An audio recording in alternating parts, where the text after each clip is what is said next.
loses another offensive lineman. I was telling Stewie this morning, I can't say that I'm shocked, right? When he was with the third team. Look at, well, I mean, you got to imagine that a high schooler is going to start there on this team. But, I mean, even maybe having the recognition of you sit inside the offensive line room today, where it's got Will Campbell, Emory Jones, Garrett Dellinger, Miles Frazier, I mean, all the starters, right, that have been there for a while. You've got all of those guys in there right now. And then you've got a wave of just names and faces who are, foaming at the mouth to play, right? Like, I'm thinking like Bo Bordelon and Tygie Adams and guys that have been in the program for a minute but have had to wait their turn because they've just got first-round picks in front of them. I mean, if you really want to play at LSU on the offensive line right now, there's going to be tough spots to unseat.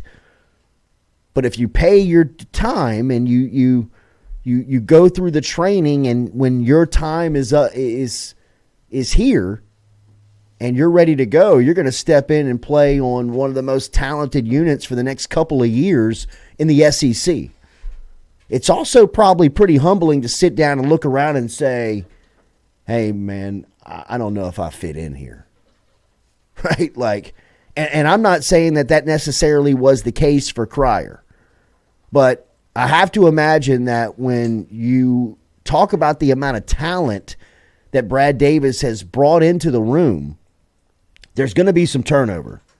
There's going to be some attrition. There's going to be some guys that look around and just say, hey, man, I don't know how far up the depth chart I can really get, even if I am at my best in the next couple of years. I look around and see my classmates or even the guys that aren't even here yet, right? I mean, like you think about the wave of guys that are here. Forget about, Paul Mubanga and, DJ Chester, who've only been here a little over a year, and they're already starting to make waves. They're already starting to, make and push for playing time. Chester's unseated a veteran. So, I don't necessarily know every detail of Joseph Cryer's situation. I know enough to say that when you look around and you realize, hell, I'm in the best offensive line room in the country, not just this year, but maybe for the entire run of my college career. And I want to play. And I know now that I just can't play here. Or if I'm going to play, it's not going to be this year, next year, or maybe even the next year. Like, you got to bide your time. And for as good as it is on the LSU offensive line, that's what you're facing on the defensive line in the opposite direction. You're not having anybody really from the D-line leave because, hell, you're taking people from the offensive line over to the defensive side of the ball because he read the room. He's like, hey, I played defensive line in high school.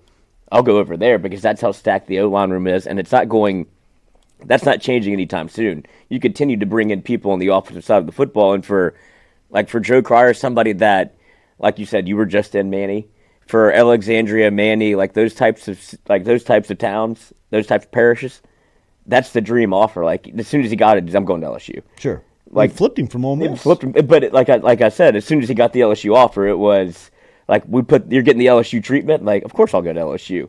And LSU had a tough time pulling kids from Manny.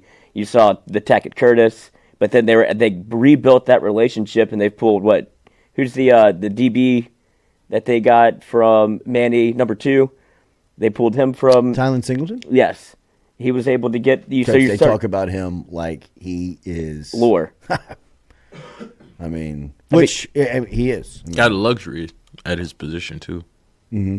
Because you got Harold Perkins and Gray Penn. He'll be on kickoffs though, and Whit Weeks and Wes Weeks. Oh, they'll find a spot for him. He's right. kind of in that Jacoby Stevens mold where football player. Yeah. Put me anywhere.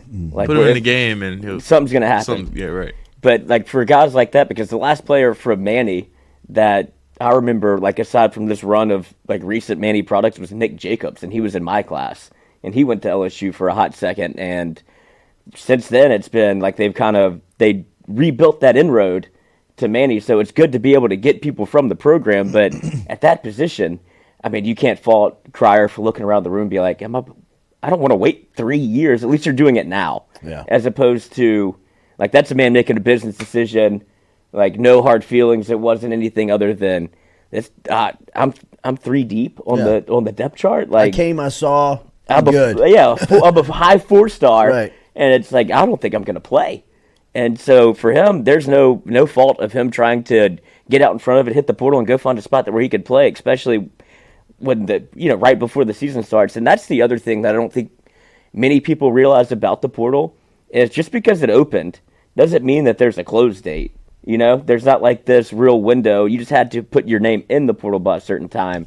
So you don't have to be out of the portal. Right, and I think a lot of people were expecting it to be like this windfall of decisions where it's going to be this crazy action of he's in the portal now, you got to go get him right quick because you only have 7 days to do so.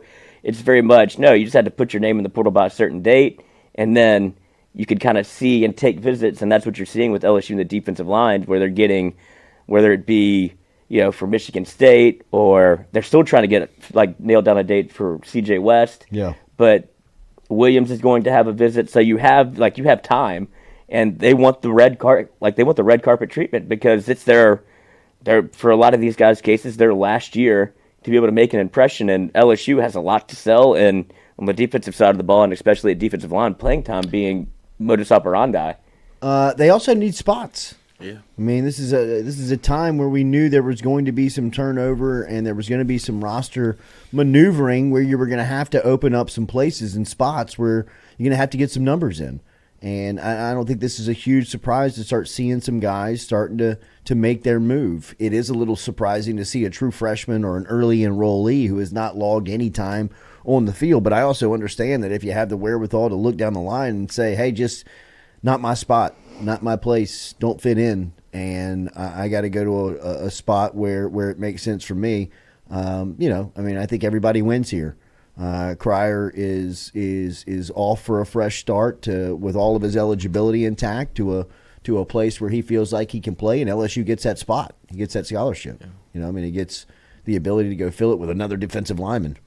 Really, that's the need. You don't need offensive linemen. Davis has done better than anybody in the country of building that room, and you've got depth on depth on depth. And they've got players that they're still going after and probably going to land. You need defensive tackles by just the numbers, man. You got to get the numbers. You got to get the guys. You got to get people in here, right? And Stephen Miller says in the chat, which I think is like a good point, because this is probably one of those situations where, like, quote unquote process is what he says, where it's you kind of have a conversation. Like LSU can't make any bones about it. You need roster spots, and for a room as loaded as offensive line is, like, you look around the room and you go, we should probably, hey Joe, come have a word real quick. We ain't gonna lie to you. I think it's probably in both of our best interests that if you want to look around, that's totally fine by us. Because a lot of the portal, like, I think it's got a bad reputation, and for I think that's warranted, but some of these situations, it works out best for both parties. That's what it was intended for. Yeah, is to be able to look around and be like, okay, if I'm not going to play here, at least I'm not stuck here for 4 years, and then I have to try to transfer, or I have to sit out a year, and that's when it doesn't become good for the player. Like, oh, my commitment, and that's where it used to be. It's like I have to really evaluate where I'm going to spend the next 3 to 4 years of my college career, and now it's okay. I can get out in front of it, go find a place to play, no harm, no foul.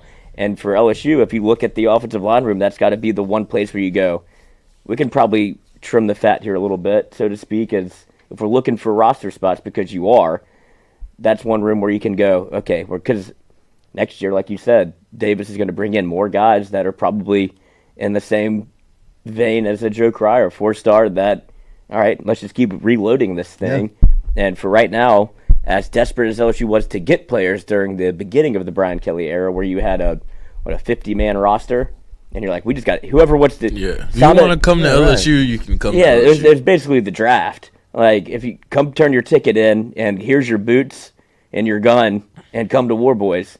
And now it's like, all right, now we need the best of the best, and you're starting to see, like, okay, you're honorable discharge. Thank you for your service. Right. Thank you for your time. Yes. And it does feel like LSU might get 2 of those guys. Like, I don't think C.J. West really feels like he's on the table. He would have. I don't think they're getting West.